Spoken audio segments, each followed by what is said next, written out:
इस इनकलाब की खबर ने सबको गुंग कर दिया था, लेकिन किसकी मजाल थी जो सिलसिले में एहतजाजी जुमले कहता या कोई और हरकत करता। ताज को खत्म हुए पूरा हफ्ता गुजर गया। उस हफ्ते में 2 मुश्किल काम मुझे करने पड़े। अव्वल तो ये कि वह मुश्किल तमाम में अगनास को इस बात पर तैयार कर सका को हस्बे दस्तूर अपनी कौम की रहनुमाई करे। अगनास किसी तरह तैयार न था, वो मेरी गुलामी ही में खुश था।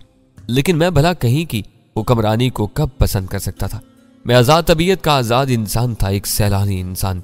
न जाने कब यहां से दिल भर जाए और मैं कहीं चल दूं।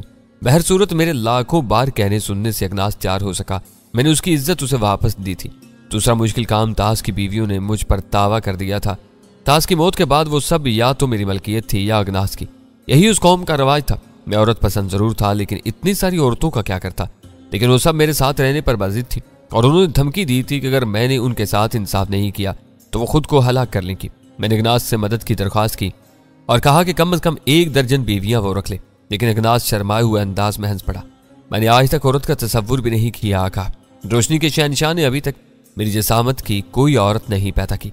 अगर वो चाहता तो मुझे भी औरत से रोशनास कर देता, लेकिन ये उसकी खुशी नहीं है और इसकी मर्जी में मैं भी खुश हूं। ये औरतें मेरे किस काम की, मैंने क्या हैसियत दे सकूंगा, और मर्द की हैसियत से तो ये मेरे लिए बेकार है। बात अगनास की भी दुरुस्त थी।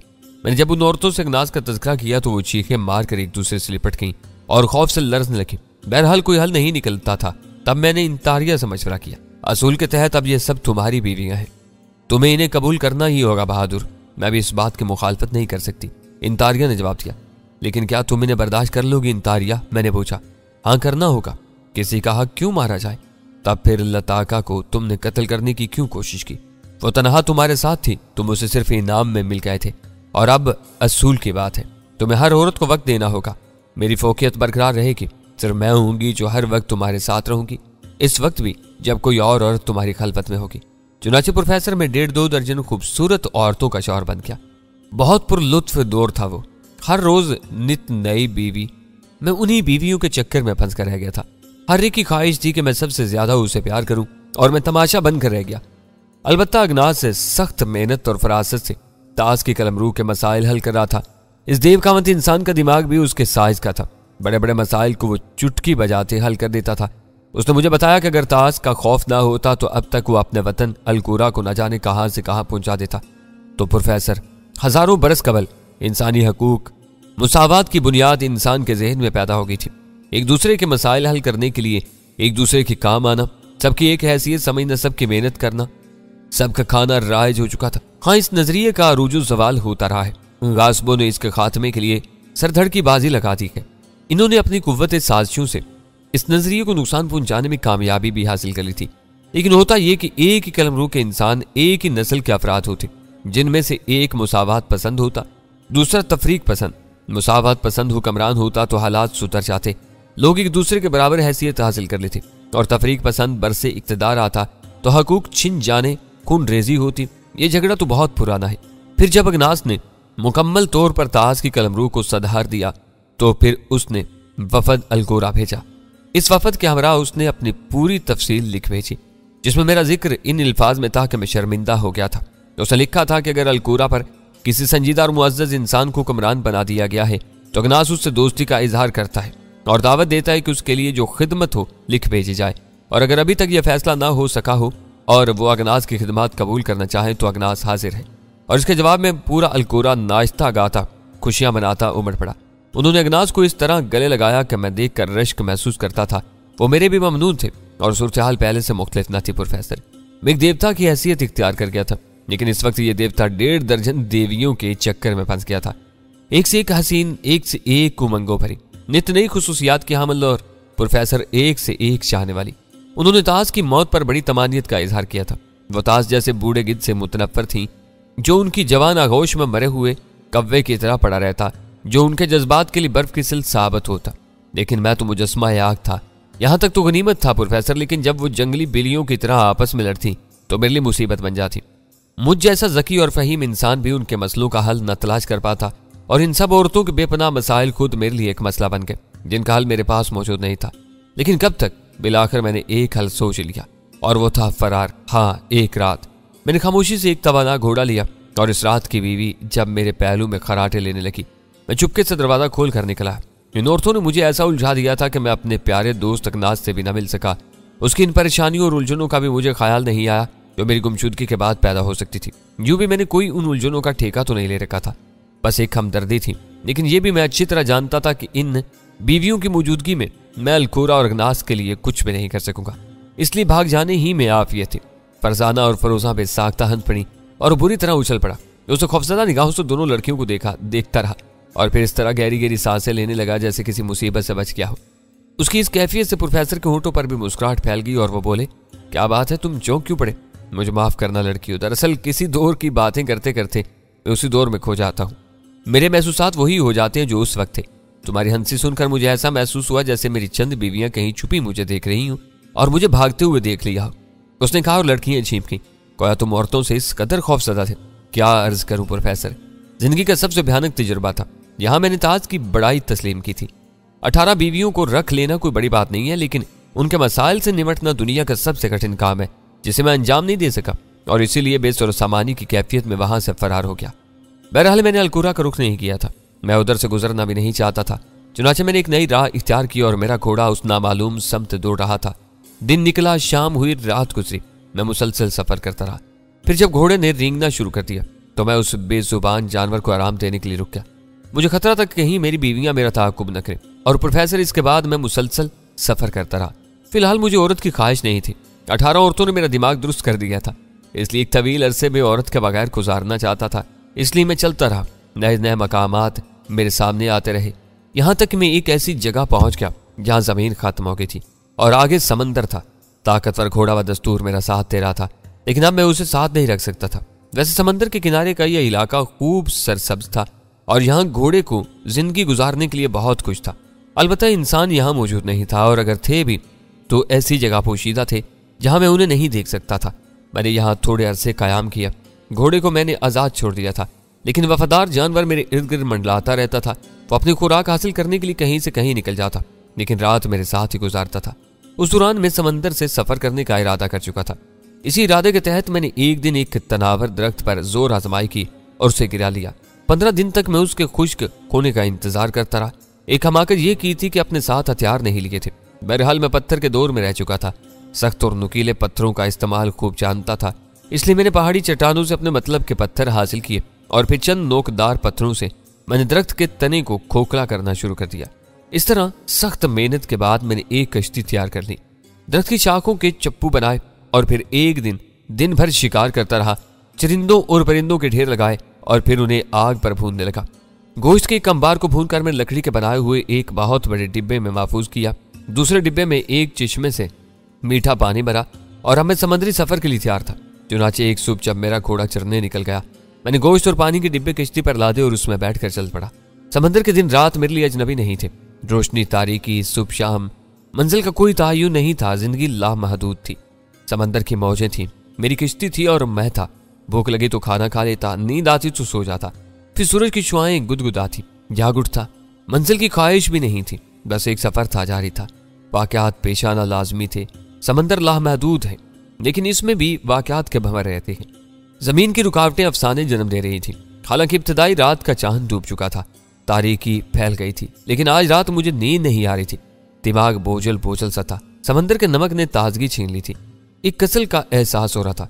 चाहे ज़हन पर तवील नींद मुसल्लत हो रही थी, चाहे सदियों की नींद तारी होने वाली थी, लेकिन समंदर में एक मशल देखकर मैं चौंक पड़ा। यह अजीमुशान मशल समंदर के दरमियान नस्ब थी और इसे अजीम शोले बुलंद हो रहे थे। यह क्या है? मुझे गौर से देखने लगा, लेकिन पानी की यह आग मेरी समझ में नहीं आई। तब मैंने पहली मर्तबा अपनी किश्ती के पतवार संभाले और किश्ती को आग की समत धकेलने लगा। मेरे मजबूत बाजू पानी को आसानी से काटने लगे और किश्ती कमान से निकले हुए तीर की तरह आगे बढ़ने लगी, यहाँ तक कि आग करीब आ गई। तब मैंने बगौर देखा, कोई अजीमुशान जजीरा था जिसके किनारे दरख्तों पर खौफनाक आग लगी हुई थी। आग के साए में सुर्ख जमीन नजर आ रही थी। मैं किश्ती को उस हद तक आगे ले गया कि इसकी लकड़ी आग की लपेट में ना जाए। तब मैंने किश्ती को छोड़ दिया और पानी में उतर गया। मैं जमीन की तरफ बढ़ रहा था। खौफनाक आग की तपश मेरे जिस्म को लतीफ हरारत बख्श रही थी। मुझे एहसास हुआ कि यह हरारत हासिल करने के बाद मैं चाको चौबंद हो जाऊंगा। किनारे का पानी खोल रहा था।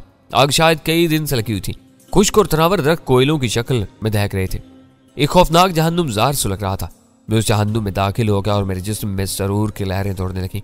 मेरा वजूद जिंदगी बख्श हरारत हासिल करने लगा और मैं आग के जंगल में आगे बढ़ता रहा। मैं जानना चाहता था कि यह आग कहाँ तक फैली हुई है। मैं बढ़ता रहा। बड़े जानदार शोले थे, काफी गाढ़ी आग थी, पूरा जंगल खाक हो चुका था, लेकिन आग लगने से कबल ये एक हसीन सब्जाजार होगा। मैं आगे बढ़ता रहा, तब मेरे कानों में एक अजीब सी आवाज गूंजी। ये किसी बहुत बड़े ढोल की आवाज थी जिससे झंझनाहट बुलंद हो रही थी।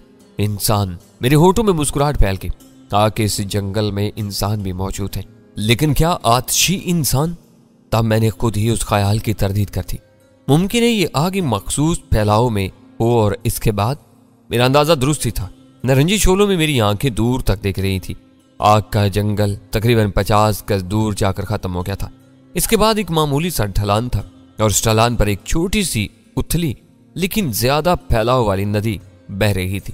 चूंकि नदी के बाद दरख्त नहीं थे, इसलिए आग नदी पार नहीं कर सकी थी।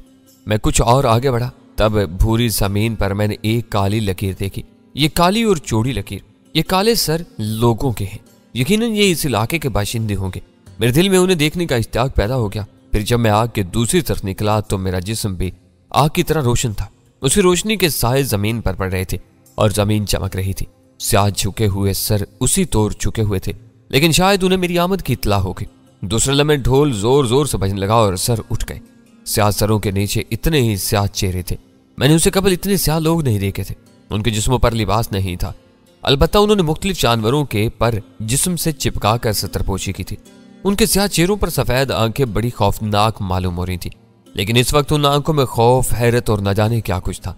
मैं कुछ और आगे बढ़ा और वो लोग खड़े हो गए। बड़े कद्दावर और तंदुरुस्त लोग थे। उनके हाथों में लंबी लंबी नोकदार लकड़ियां थीं जो गालिबन उनके हथियार थे। ये लोग तहजीब से दूर के इंसान थे। शायद इनके इलाके में अभी तक तहजीब नहीं पहुंची थी। मुझे सदियों कबल की दुनिया याद आ गई। वो लोग याद आ गए जिनके साथ मैंने इंसानी जिंदगी की इब्तिदा की थी। वो चंद साथ खड़े रहे, फिर अचानक वो ऊंधे मुंह गिर पड़े। उन्होंने अपने सर घुटनों में दे लिए थे। इसी अंदाज में उनके होंठों से बनबनाहट की आवाज निकल रही थी। तब उनमें से एक छोटा बच्चा दौड़ता हुआ बाहर निकला और मैं बिल्कुल करीब पहुंच गया। जिसे आफाम बच्चा बेहद मासूम शक्ल था। वो अपनी सफेद सफेद आंखें पटपटा कर मुझे देख रहा था और इन मासूम आंखों में दिलचस्पी की चमक थी। न जाने क्यों मुझे ये बच्चा बहुत प्यारा लगा और मैंने झुककर उसे गोद में उठा लिया। स्याफामों में एक जबरदस्त गुलगुला उठा। बच्चा मुस्कुराकर मुझे देख रहा था। उसके नन्हे नन्हे हाथ मेरे आछी बालों को छू रहे थे। वो मेरी आंख, नाक और मुंह को छू रहा था। फिर उसने मासूम आवाज में पूछा, क्या तुम बोतिका हो? बोतिका? मैंने मुस्कुराते हुए उससे देखा। हाँ आग के बेटे, हम तुम्हारा इंतजार कर रहे थे। बच्चे ने कहा। तुम सब? हाँ, मेरी माँ ने यही कहा था। देखो पूरी बस्ती के लोग तुम्हारा इंतजार करें। बात मेरी समझ में नहीं आई थी, लेकिन क्याफे से मैंने थोड़ा बहुत समझा। तहजीब से दूर के ये लोग किसी बोतिका का इंतजार कर रहे थे जो आग से निकलने वाला है, और मैं आग ही से निकला था। तवहमात को यूं तकवीयत मिलती है। इनसे कहो खड़े हो जाओ, तुम्हारा नाम क्या है? बूके, बच्चे ने जवाब दिया। बूके, इनसे कहो कि सब खड़े हो जाएं। मैंने बच्चे से कहा और उसने मुंह के सामने दोनों हाथ रखकर मेरा पैगाम लोगों तक पहुंचा दिया। वो सब के सब सजदे से उठ गए और बूके को मेरी गोद में देखकर हैरत ज़दा रह गए। मैं आगे बढ़ा और मैंने अपना हाथ ऊपर उठाया। बस्ती के लोगों, मैं तुम्हारे दरमियान मेहमान बनकर आया हूं। मैं तुम्हारा दोस्त हूं। मैं तुम्हें कोई तकलीफ नहीं पहुंचाऊंगा। मेरी दोस्ती कबूल करो। तुम में से कुछ समझदार मेरे पास आओ ताकि मैं तुमसे गुफ्तगू कर सकूं। मेरी आवाज पर सकूत छा गया। वो लोग मेरी गुफ्तगू गौर से सुन रहे थे। मैंने बच्चे को गोद से उतार दिया। मेरे खामोश होने पर उनके चेहरे खुशी से चमक उठे। उन्होंने हाथ उठाए और सब बैक वक्त चीखे। मेरे बान बुतिका आ गया। हमारी किस्मत जाग उठी। और फिर 4 ज़ईफ़ुल उम्र लोग मजमा से निकलकर मेरे सामने आए और चुप गए। सीधे हो जाओ, मैं तुम्हारा दोस्त हूं, मैंने कहा। अजीम बुतिका हमारा दोस्त, उन्होंने पलट कर कहा और लोग खुशी से चीखने लगे। तुम्हारी बस्ती का नाम क्या है? कमटाल। हम तेरे परस्तार हैं बुतिका। हम अरसे से तेरे मुंतजिर हैं। हमें खुशहाली बख्श, हमें तरक्की के रास्ते दिखा। एक बूढ़े ने कहा। तुम्हारा सरदार कौन है? मैं हूं अजीम बुतिका, लेकिन हम सब आशोशा के खातिम हैं। आशोशा जिसने हमें तेरे आने की खबर दी थी। आशोशा है कहाँ? पहाड़ियों में। वो वहीं तेरा इस्तकबाल करेगा। जंगल में आग कब से लगी है? 8 सूरज निकल चुके। कल नवा सूरज निकलेगा, लेकिन हम जानते हैं ये खुशहाली का सूरज चुका। आओ मुझे अपनी बस्ती में ले चलो, मैंने कहा। और बूढ़े खुशी से उछलने लगे और दिलचस्प गुफ्तगू थी। नया माहौल था। ये तवहम परस्त स्याह फाम भी दूसरों की तरह मुझे कुछ और समझते थे। बहरहाल इनका दिल तोड़ने में कोई फायदा नहीं था। यहाँ का माहौल देखने के बाद उनके साथ भी कुछ वक्त गुजारा जा सकता था। बस्ती के लोगों ने मुझे आगे जाने का रास्ता दिया। बूढ़े मेरे पीछे थे, फिर सब उनके पीछे चल पड़े। बूढ़े रहनुमाई कर रहे थे और मैं एक नामालूम बस्ती की तरफ बढ़ रहा था। वो रुका और उसने प्रोफेसर की तरफ देखा, फिर उसकी निगाहें लड़कियों की तरफ उठ गई। लड़कियां पलकें झपकाए बगैर उसे देख रही थी। उससे निगाह मिलते ही वो चौंक पड़ी।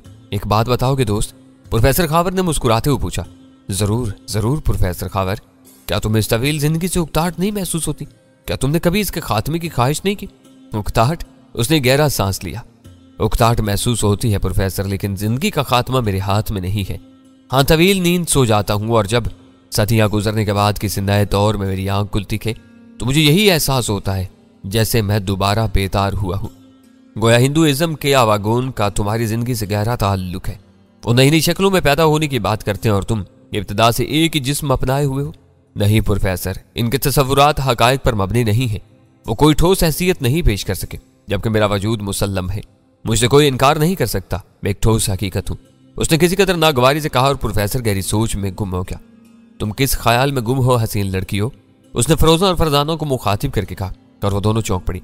फिर फरोजा ने खुश कोटों पर जुबान फेरते हुए कहा, हम तो पुरस्कार आशोशा के बारे में सोच रहे हैं। वो कौन था और उसने तुम्हारे बारे में पेशगोई कैसे की थी? आशोशा? उसने गहरी सांस लेकर कहा, हाँ लड़कियों, ये शख्स मेरी जिंदगी का पहला शख्स था जिसके पुरस्कार अलूम से मैं बेहद मुतासिर हुआ। और यूं समझ लो कि आज जो अलूम मेरे कब्जे में हैं उनके सिलसिले में मेरा पहला उस्ताद वही हैरत अंगेज बूढ़ा था।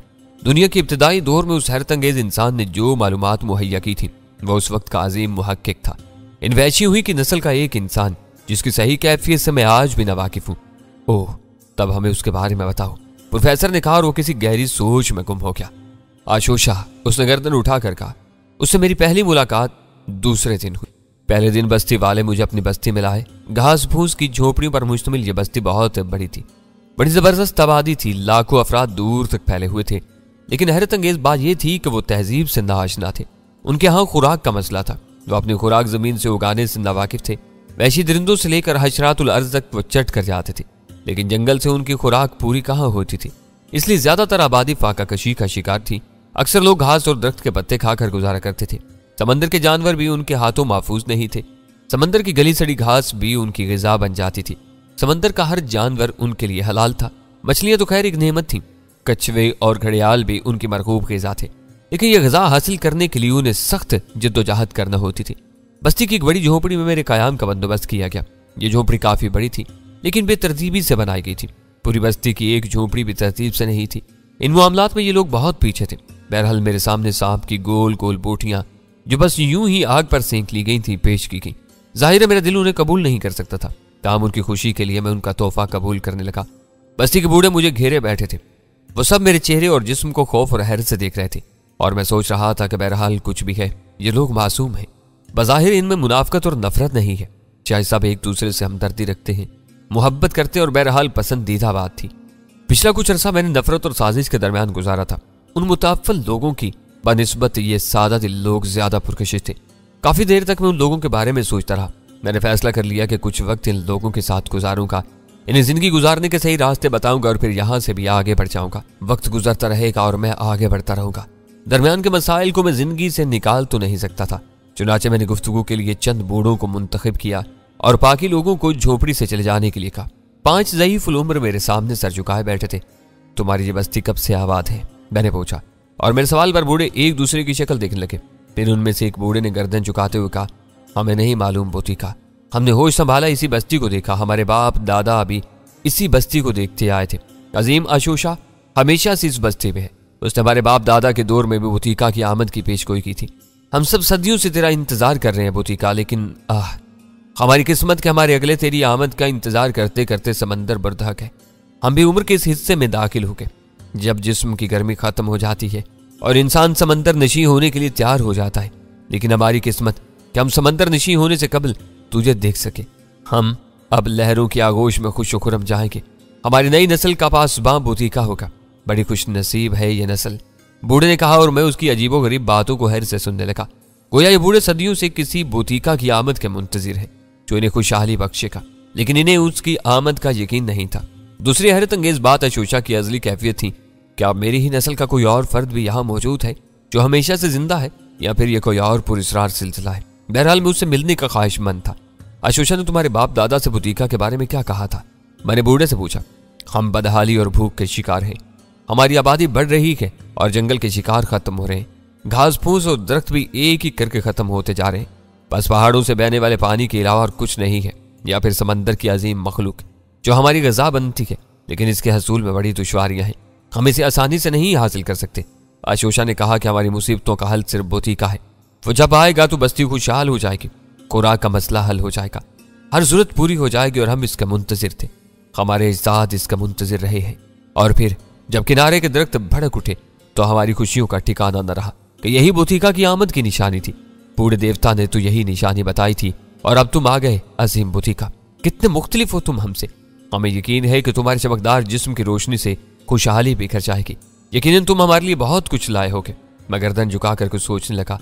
उन मासूम और सादा दिल लोगों के दिल तोड़ना मेरे लिए मुमकिन नहीं था। मैं उनकी मदद का फैसला कर चुका था।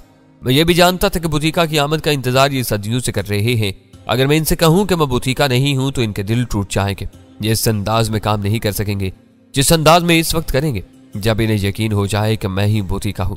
मेरा क्या था, मैं तो न जाने क्या क्या बन चुका था। कहीं मैं मुकद्दस लातूई था, कहीं आसमान का बेटा, कहीं कुछ, कहीं बोतीका भी सही। चुनाचे मैंने अपने बोतीका होने की तरदीद नहीं की। और फिर दूसरे दिन मैंने आशोशा से मिलने की ख्वाहिश जाहिर कर दी। मुकद्दस आशोशा को तेरी आमद की इत्तला दी गई है। वो तेरे इस्तकबाल की तैयारियां कर रहा है। आशोशा है कहाँ? मुकद्दस पहाड़ों में, जहां से सफेद पानी बुलंदी से नीचे गिरता है और लकीरें बनाता हुआ समंदर में जाता है। मैं समझ गया कि वो किसी झरने की बात कर रहे थे। मुझे उसके पास ले चलो, मैंने कहा, और बूढ़े तैयार हो गए। उस पुरस्कार बूढ़े से मिलने के बाद मैं अपने काम का आगाज करना चाहता था। चुनाचे बूढ़ों की रहनुमाई में मैं पहाड़ों की तरफ चल पड़ा। बस्ती के लोग पुरसुकून थे। औरतें और बच्चे मुझे अकीदत से तक रहे थे। जवानों के चेहरे मेरी आमद की खुशी में और चमक उठे थे। मैंने बस्ती की औरतों को देखा। स्याफाम थी, बदहेत थी, लेकिन भरपूर जवान थी। उनके ठोस बरहना जिस्म निस्वानी दिलकशी का पैकर थे। बाज के नक्शो निगार खसूसी तौर पर हसीन थे। बाज के चेहरे भी स्याह होने के बावजूद सुर्खी मायल थे। बहरहाल वक्त गुजारा जा सकता है। मैंने दिल ही दिल में सोचा और थोड़ी देर के बाद हम बस्ती से निकल आए। खुश्क और चटियल मैदानों से गुजरकर सरसब्ज शादाब इलाका शुरू हो गया, लेकिन यहाँ भी सिर्फ घास के डंठल थे। घास फूस दरख्त सब खुराक बन चुके थे और जाहिर है ये जमीन के सीने से सब्जा उगाना नहीं जानते थे। चुनाचे जो कुछ मिलता था वो खत्म हो जाता था। ताहम जमीन से अंदाजा होता था कि अगर इस पर काश्त की जाए तो वो पूरी बस्ती को सैराब कर देगी। मैं इस पूरे इलाके का मुकम्मल जायजा लेता हुआ चलता जा रहा था। तब दूर से मैंने बुलंदी से एक अजीम उशान आबशार को गिरते देखा। सफेद धुआं उसके कुर्बो जवार में फैला हुआ था। बहुत बड़ा आबशार था जो पुरजोश अंदाज में बहता हुआ न जाने कहाँ जाकर गुम हो रहा था। रफ्ता रफ्ता हम उस आबशार के नजदीक पहुंच गए। आबशार के बाएं समत खुश्क चट्टानों पर 5 स्याफाम खड़े थे।